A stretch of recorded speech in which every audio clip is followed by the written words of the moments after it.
rated T to M. Hey, want to hear a PC Game Pass ad? I'll take your silence as a yes. Want new games on day one like Call of Duty Black Ops 6 or Stalker 2? I thought so. How about unlocking all the League of Legends champions when you link your Riot Games account? All for one low monthly price? Well, guess what? We got you. Learn more at xbox.com/PC Game Pass or click the banner. Stalker 2 available November 20th, 2024. Game catalog varies by region and over time. And that's the end of the script. This episode is brought to you by Allstate. Some people just know they could save hundreds on car insurance by checking Allstate first. Like you know to check the date of the big game first before you accidentally buy tickets on your 20th wedding anniversary and have to spend the next 20 years of your marriage making up for it. Yeah, checking first is smart. So check Allstate first for a quote that could save you hundreds. You're in good hands with Allstate. Savings vary. Terms apply. Allstate Fire and Casualty Insurance Company and Affiliates. Northbrook, Illinois.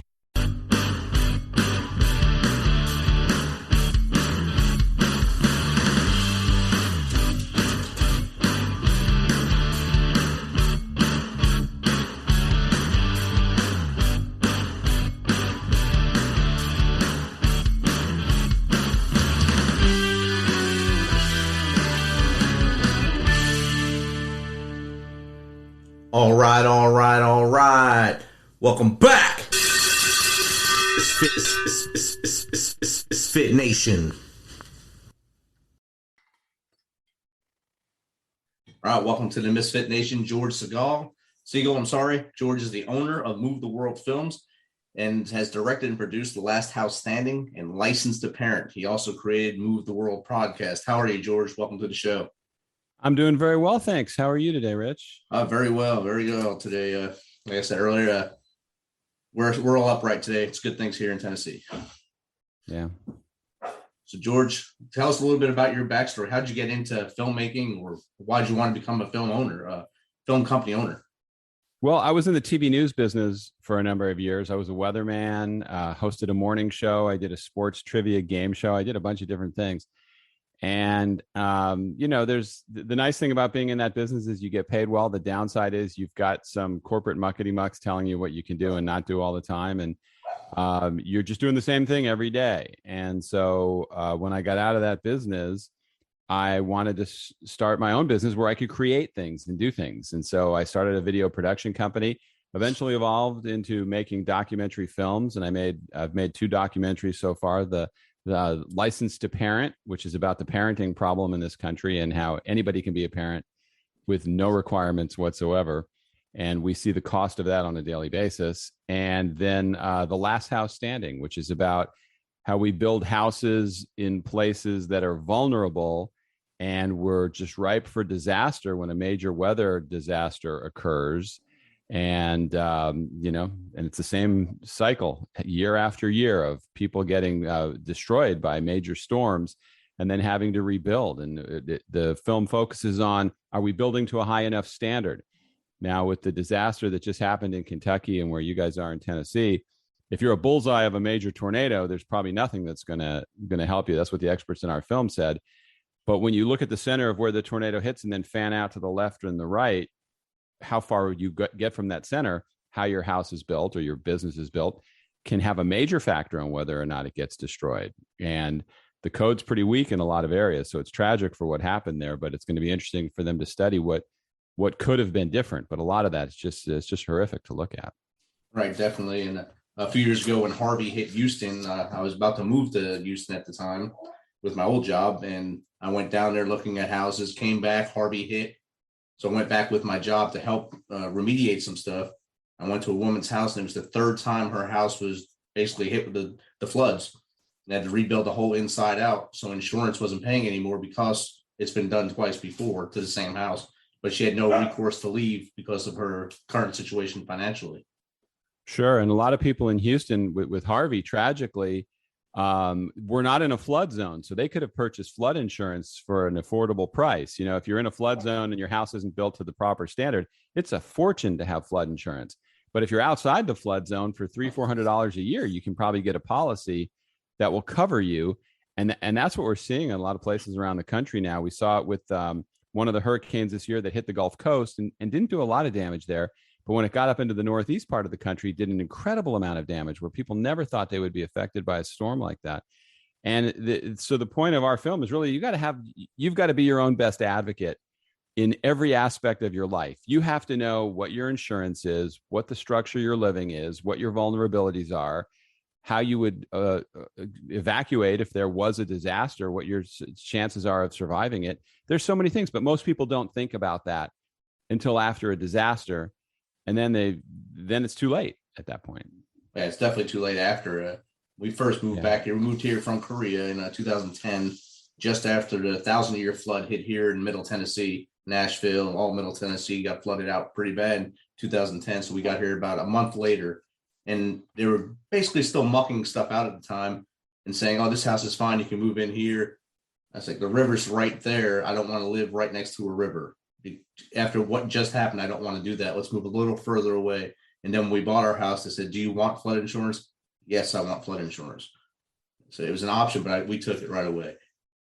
Well, I used to live in San Antonio, Texas, and there were storms there when hurricanes would hit.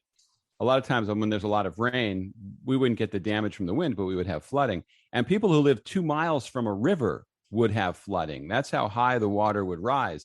So you need to know so many different factors. Where are the water sources? Is there a dam upstream of where you live? That was one of the problems with Harvey. And you really have to do your due diligence to know all these things, because the realtor's not going to tell you. They're not going to tell you anything. They want to sell a house. Right. They might tell you, if you ask, what are the schools like? It's probably in the listing, but nobody is going to save you like you can save yourself. And there are resources on our website, thelasthousestanding.org, that you can go and find out what flood zone you're in, what you can do to possibly fix up your house. It's a lot of information that people should really digest.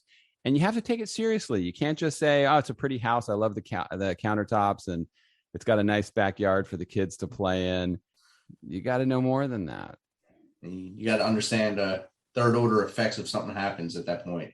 Buying a house, absolutely, it's a big event, life event. Buying a house, and you don't want that house to just go because you didn't take care of it or have the right precautions in place to help you later. Right, and if you don't do the work, nobody's going to do it for you. And then once the disaster happens, you've got to deal with the criminal element that comes in trying to rip people off after a disaster, because now people are trying to profit off of your misfortune. And, when we went to Mexico Beach after Hurricane Michael, there were people that rolled up there and for $10,000 were telling people they could put a tarp on their roof to stop the water from getting in. Wow. I mean, if you went on a normal day and had somebody do that, might be a couple $100 to throw a tarp up there, $10,000. But when water's pouring into your house and all your stuff's getting ruined, that's a white knight that's there to help you. And a lot of times those people are not what they appear to be. And, we met some people that were shady people when we were there that were showing us around that ended up ripping off some of the homeowners. They would take their insurance over. So the insurance company had to pay them to do the work. And then they didn't do the work. So it's just, once you are a victim, you really lose control of your destiny at the time when you're most vulnerable. And that's what's heartbreaking, is because you have a family, you have to get to work, you have to get your kids to school, you don't have it. It just, everything spirals. And all the people we talked to in the Last House Standing, the common theme was they never thought it would happen to them. And then once it did, it's very hard to recover from. Yeah, exactly. And like you said, they're the wolves in sheep's clothing that come down there to help, or the white knight coming down on their horse saying, "We'll help you." And they usually prey on the person that is probably at their weakest point in their life at that point. And yeah, I like to say, I compare it to if you've ever been out in the field at night and you put a flashlight on or put a light on, and all the insects and things that come out of the woodwork and they're just drawn to that light. That light is you in a disaster, and then everything's coming at you because you're going to get good people. There's the first responders are usually awesome, and the people that are there to help you, there's a good nucleus of people. But it's the ones that are there to prey on you that we hear stories all the time. It just happens every time there's a disaster. It brings out the good and the bad in people. Definitely. And a lot of bad comes out of every disaster that happens. You're going to have that bad element from, you've seen it in 2005 with Katrina. It was horrible in Katrina across the whole Gulf Coast there. And then Harvey was the next highlight in that region of large storms after that. And then now we're having all these other weather events throughout the entire country now, where you just see this prey out there, and they're like the sheep are getting chased by the wolves a lot now. Yeah. And, on my Move the World podcast, which is, I set up this podcast to have people on. And the goal is there's people out there that in their job or in their life are doing something to make the world a better place for other people. So if you have an idea or a thought of something you want to do, these are people that are doing those things, and it inspires you to try your ideas and to get out there and do things. And some people I've had on are climate experts, and they talk about climate change and global warming and how the earth is changing and the effects it has on people. And, even if you talk about something like climate change, it becomes a political argument with one side saying, oh, it's not a big deal. The other side saying, oh, we have to do something dramatic. And my point with the podcast and with my films is, okay, let them argue about that. Even if they argue about it and try to solve the problem, it may not be solved in our lifetime. Meanwhile, you could be destroyed and wiped out by storms 50 times over if you're not prepared. So the fact that there's so much debate over such an issue, which shouldn't be a controversy, it should be pretty black and white, is the signal for us to say, well, we have to control our own destiny. We can't just sit around and wait for somebody to tell us, okay, yep, the storms are getting worse. You better move away from there. No, you need to do your work and find these things out. Let the experts hash this stuff out. And, if you have a chance to vote, that's where you can weigh in. Or if there's a chance to lobby for stronger building codes, that's where you can weigh in. But you can't let the argument stop you. You can't just get in an argument with somebody about, yeah, I think climate change is horrible. We have to start using paper straws. And that's not going to solve the problem. That's really not. We got to do more than that. And the paper straws will actually hurt the problem because you're taking away some of the trees that help us at that point by making the paper. So. And they ruin a smoothie. If you're trying to drink a smoothie with a paper straw, it sucks. So it ends over. Literally. It's horrible. Yeah, or it doesn't suck, I guess you could say. Yeah, it's pretty bad. So you had a pretty diverse career moving up, weathercaster, newscaster. Then you said sports trivia. That's a pretty cool thing. Well, I'm sure it was great in bars and stuff, or at parties, at house parties and stuff. And then there was a show called Time Out for Trivia. The Financial News Network on weekends was a sports network. And we would do this show called Time Out for Trivia, where we would ask questions, people would win prizes. It was a lot of fun. I bet people love that stuff, and secretly they don't want to talk about it, but they do love sports trivia. They have all this mountain of knowledge in the back of their head they don't even realize is there, and it pops out at their worst times.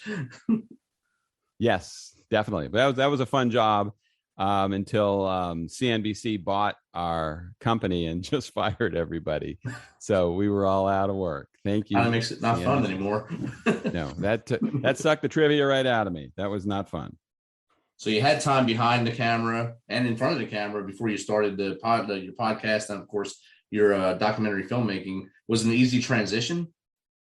I think it was. I think there's downsides when you're in front of the camera. You first of all, you always have to look good. You have to maintain a certain, not like you and I look right now, but just you have to be presentable. You have to wear a lot of makeup. You have to be concerned about wardrobe and all those things. And then people know who you are whenever you're out and about, so that's, you get rewarded for it financially, but you also have to put up with all that stuff. When you're just a podcaster or a film director or whatever, you're a little more behind the scenes. And I enjoy that. So you get a little combination of both. I mean, for our podcast is on video, but I'm wearing a t-shirt. Right. I don't have any makeup on, so which is probably scary to people that are watching. But it's just different. It's, I guess, different would be the word. Yeah, I like the podcasting realm. I just started going into the video side of it about a month and a half ago. A guest actually recommended it to me. He said, "Your podcast needs to be on video." So I don't think I look good enough for video, but whatever, we'll do it. And I just started doing it this way. It's actually easier to record this way, so I have a better time this way. Like you said, it's easier. Not a lot of stress in a podcast, and the anonymity of the audio side is perfect. Yeah, it's a different standard to what you have to be presenting when you're on there, but it certainly helps for marketing it and having people know the face behind the voice. But as you probably know, I mean, I don't know how long you've been doing it. It's a challenge finding an audience for a podcast. I mean, there's like 2 million people that are podcasting. Now there's hundreds of millions that are listening. So that's the good news. Right. But the bad news is you got to come up with a way to get people to hear your message and hope that they get into listening to your program. That's the challenge. It's the same with anything. It's just on a smaller scale than the news business. Right. And like you said, the pool is very deep here with podcasting, and everyone thinks when you start, you're going to be Joe Rogan right away. There's only room for one Joe Rogan, and he has a big money pot. So yeah, and everybody thinks that everybody that has an iPhone thinks they're a filmmaker. It's like everybody.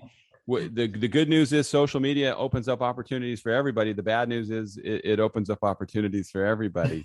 And some things should be, not everybody can do everything. It's like there may be a guy that's a great accountant or a woman that's a great accountant or designer or doctor. That doesn't mean they're a good communicator on camera. So everybody has their own skill set. The nice thing about podcasts is it allows you to try things and find it. I don't think you should be locked into any one thing just because that's what you're doing.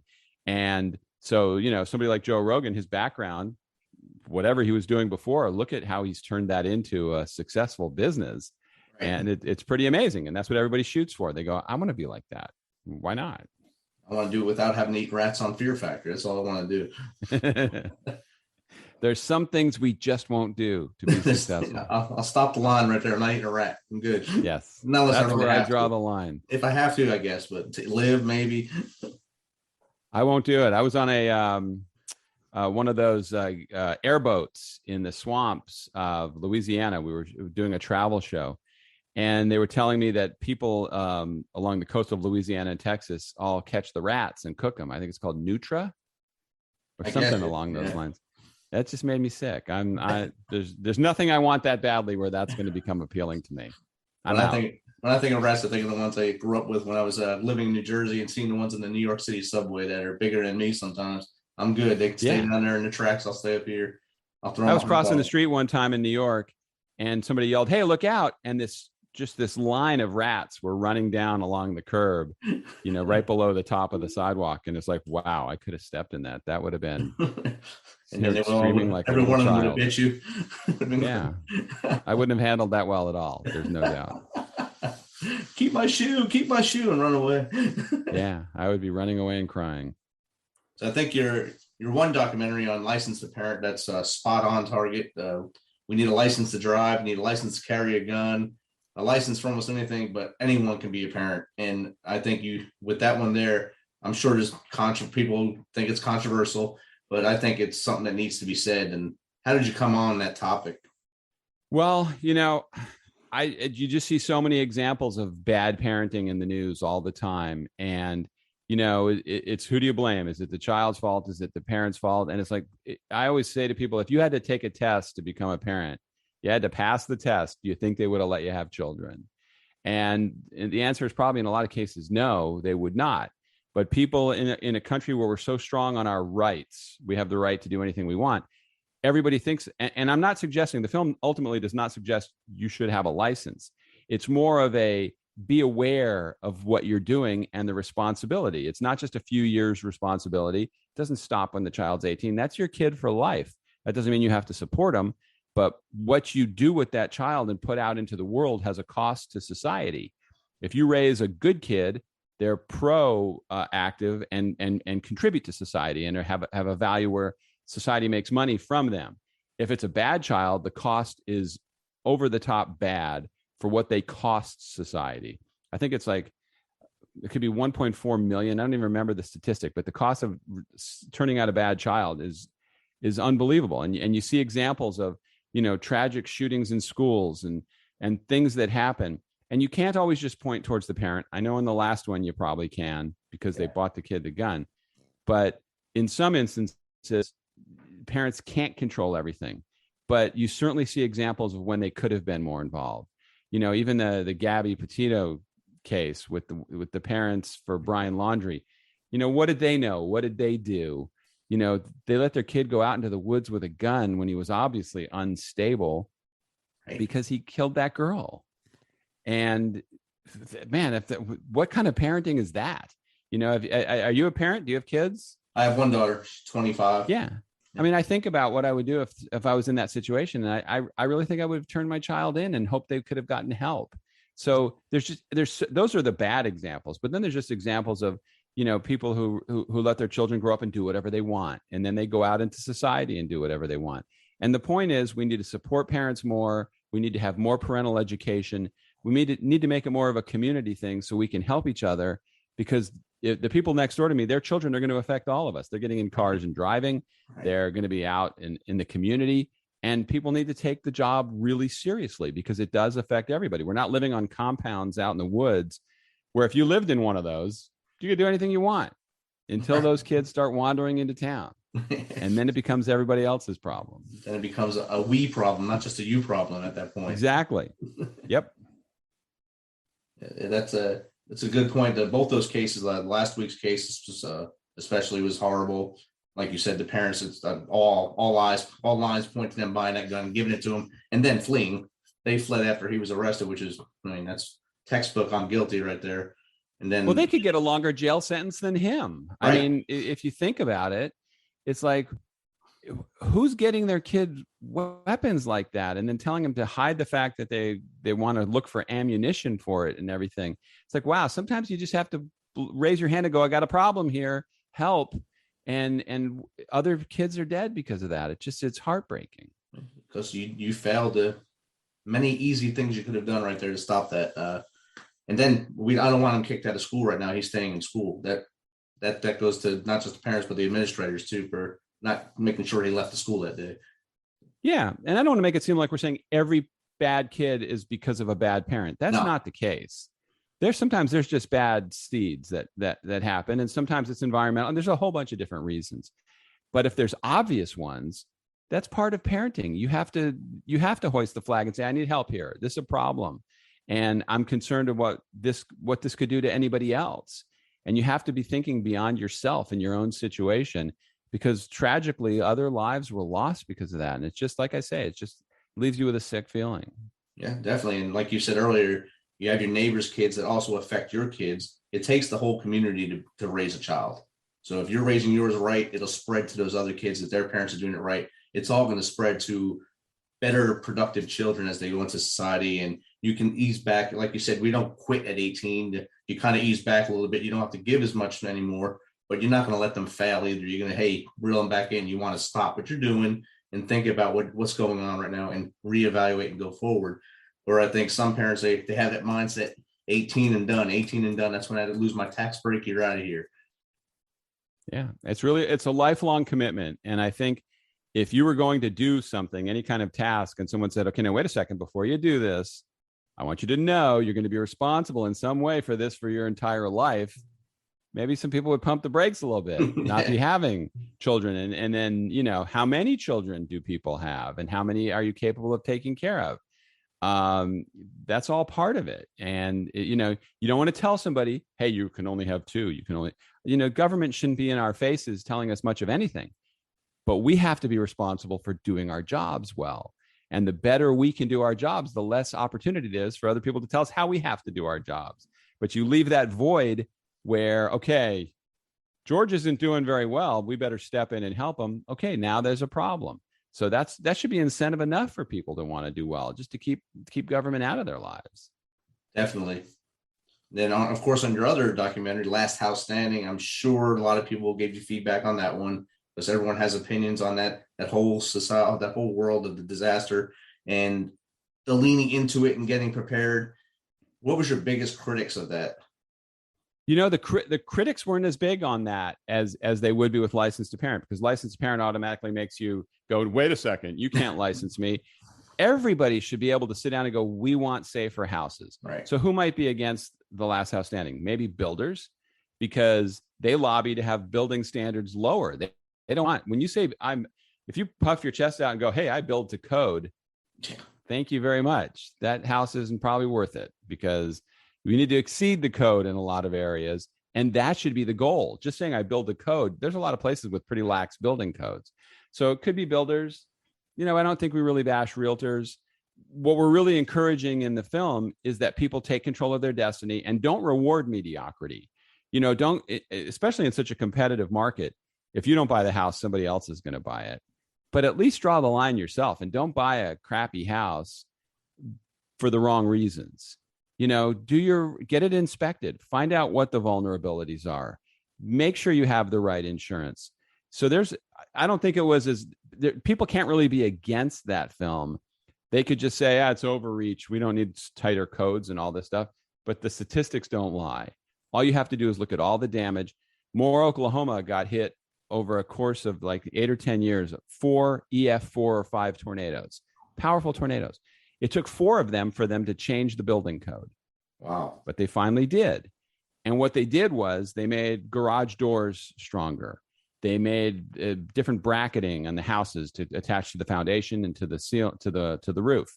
So now, again, if you're in the bullseye of a major tornado, that sucks and it's probably not going to go well. But if you live a mile to the right or a mile to the left or even less, the wind is significantly lower away from the center of the tornado. And those houses are surviving now. So you can cut down on the amount of damage.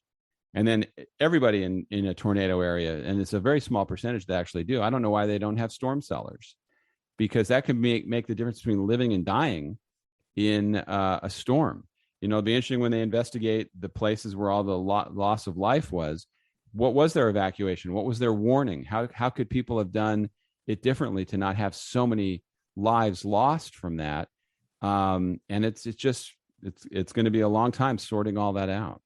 And like the one place in Kentucky was a candle factory, 110 workers were missing that they can't find. Yeah. So I mean, but where was the siren to warn people, and where would they have gone if there was? Exactly. The problem is when you don't have a disaster for a long period of time, you get a little lax in how you would handle that disaster. And this is armchair quarterbacking, and I'm not suggesting, well, everybody could have survived or anything like that. I think we'll have to find this out. What were this is where the work is done now to find out how things could have gone differently and if lives could have been saved. But all those things are important. When you have an apartment complex, where do people evacuate? Some of the buildings they're building in Oklahoma had safe rooms down below it where 100, 150 people could go. So the people in the apartment would evacuate underneath the building where they would be safe. And those kind of things need to be thought of in every situation. And when you don't, it ends up going badly. A disaster eventually seems to find most places. It's just a matter of when. So everybody should be focused on having a plan. Even if it's a sunny day and you go, it never is going to happen here, it doesn't mean it won't. In the late 90s, I was stationed right here in Fort Campbell, Kentucky, and I got orders to go to Kansas. And I said, oh, great, we're going to Tornado Alley. I've never been in a tornado. I've been in hurricanes and stuff on the East Coast. I said, I know that stuff. So let me research tornadoes. So I started looking things up on tornadoes, what to do. Like you said, storm shelters and stuff like that. 2 weeks before we left here, a tornado hit here. So we got to witness one right here, see the devastating effects right here in Clarksville, Tennessee. And then I went to Kansas and not one hit the whole time I was there. I said, that's insane. And then I leave and one hits there. Well, it's just luck, good luck or bad luck. When I was in Oklahoma a bunch of times when we were shooting the film and I did another project there, a lot of the people I met had never seen a tornado. And you would think, wow, Oklahoma, they're probably dodging tornadoes every day. They see them all the time. So not everybody does. It's a small percentage of places that get hit by them. But when they get hit by them, it's a big deal. It's like the odds of a hurricane hitting you aren't that great. But when it happens, it wipes out the whole area if it's bad. So you have to think forward to how would we handle that situation? What is our plan? And like I say, I don't know how often schools practice fire drills. I know sadly now they practice lockdowns for potential terrorist activity, but you really have to do that with the attitude that you take it seriously too, because It could be the difference between life or death. And it's hard to get people to take something serious until it happens. And then it's too late. So we have to find a way to make people more alert on the front side. We need to be proactive, can be a lot less expensive than being reactive after any type of disaster. Exactly. And like you said, if it's not happening in your house, you're not concerned about it until it actually does. And that's when it's too late for a lot of people. And that's the sad truth about a lot of things in life here.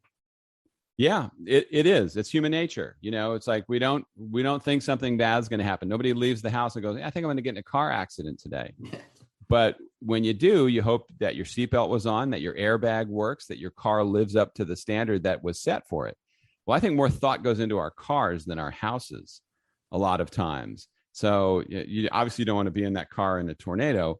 But my point is, people are more concerned about that. They want to know, what did Consumer Reports say about it? They're not going to find out what it said about their house. They probably don't even know. They're just trusting the person that made it. And I can't tell you how many times we see crappy construction where you didn't get the best effort on that house. And unless you inspect the heck out of it, you're not going to know. Right, definitely. And if you, like you said, most people, they look at a car, they'll come out with a printout from their pocket. Well, this says Consumer Reports said it was built for this, can withstand a hit at 45 miles an hour at this angle, so the airbag should work and employ. But they walk into a house, oh, it's pretty, let's buy it. Yeah, absolutely. And that you could say, well, there's they get a Carfax report on a car. What about on a house? And yeah, they're supposed to disclose stuff. But how many people have a builder ever say, yeah, this house is crap, buy it? We all our trash from every worker threw their lunch sacks in the wall, and it's going to rot in 5 years. But go ahead, it's a great house, it's a great neighborhood. It's going to be wonderful.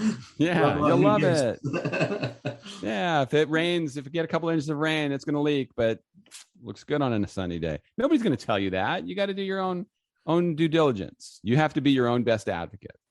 Definitely, and that's a great point. And I think many homeowners, especially initial homeowners, need to learn that before they go into the process of buying.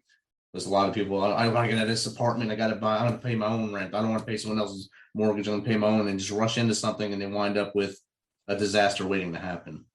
Well, apartments can be more dangerous than houses because a lot of those are wood buildings. And those things just become projectiles in a big storm. And people assume that they're insured because they're living in somebody else's apartment, but that may cover putting that building back, but nothing inside that apartment is covered by the owner of the building. Right. So you need to have renter's insurance. You need to know your evacuation plan. And in a lot of those buildings, I sure as hell would not want to be there in a hurricane, the danger of fire. Are there sprinklers working? Are the stairwells concrete? What's the plan for the elevator if there's a fire? There's so many things you need to know, because we saw last year with that building that collapsed in South Florida. Yeah. I mean, that was just negligence at its best or worst. Yeah. But I mean, an example of negligence of people knew that building had problems, but still you think, it's not going to happen to me. And that's just horrible what happened there. I mean, it's just, you can't even imagine what that was like for those people. It's just bad. That was probably the worst way in the world to get woken up if they were asleep at the time. Feel like an earthquake and your whole building falling down right in front of you or with you in it. Yeah, the story of this one woman who woke up and when she was on the phone with her husband, who I think was out of town, and she was talking to him about, she just saw the pool collapse and then the phone went dead because the building collapsed and she died. Wow. And that's just, wow. I mean, we're talking about so many sad things, but if people just realize it, if you're in a building that looks like it has problems, demand that it get inspected, demand that something is done, because how many people were there that assumed that the people in charge were looking out for them, and they weren't. Right. And when you demand those inspections, have an outside person do the inspection, not someone from the builder or the building management do it, because then you're just going to get whatever they want them to say. Yeah, we put so much trust in people assuming that they're doing their jobs. And if you think about it, that's pretty crazy. Definitely. Yeah. So that's why I encourage people to find out answers for themselves. And if you have a condo board, demand that they find out the answers. Demand that the inspections are done. In a house, you can control that more in a house. That's the downside of a condo. In Hurricane Michael, we interviewed a woman who lived in a duplex, and the half that was the most destroyed was the person living next to her. And they said they just disappeared. They didn't come back. So she can't rebuild or get money to fix her unit because they can't just fix half of a duplex. So now she had to sell it for a few $1,000s. She lost a fortune getting rid of it because it was never going to be rebuilt again. So even something as simple as that, if you're in a townhouse community and they're all connected, you're only as good as the house next to you. And what is the policy for rebuilding if something bad happens there? Most people don't think about that. And we saw in Panama City, which is adjacent to Mexico Beach, that a lot of people should have thought about that. And it's usually people without the most financial means that are the most victimized by it. Because somebody wealthy, when you lose all your possessions, that sucks no matter how wealthy you are. Your heirlooms and things that you've had from a child, but at least you might have a means to get your life back together. For somebody who is heavily leveraged to get into that place, that could mean the difference between how the rest of their life goes and being able to recover. So, everybody's got to be on their A game and do as much as they can to try to avoid those things happening to them. Exactly. And George, where can people find this information from you? Is it on the movetheworldfilms.org site? Yeah, if you go to movetheworldfilms.org, you can find our podcast. You can find both of my films that are for rent on the website. And it also has a link to my other website for The Last House Standing. It's thelasthousestanding.org. And there's a resource page on there that I encourage everybody to check out, because you can get a lot of great information about how you can have your house inspected and do things to try to be as safe as possible. But on movetheworldfilms.org, that's where you can see the podcast, sign up to get the latest information. We have a monthly newsletter where we're not marketing you anything other than information that you might find interesting. And I just encourage people to check it out. I'd love for them to check out the podcast, check out the films, and you can email me. Let me know your thoughts. If you have ideas of things you want to see or things you don't agree with, I'm open-minded. If there's something I did wrong and I missed it, tell me, because I'd like to get it right the next time. Or if they have something of value that you can add in to add more value to your work, that'd be awesome as well. Absolutely. It's been established time and again, I'm not the smartest guy in the room, but I will learn. So if there's something I need to fix, I want to fix it. Definitely. I think we're all that way. George, thanks again for taking some of your time to be on the Misfit Nation, and have a great rest of your day. Thanks for having me on. I appreciate it. Awesome.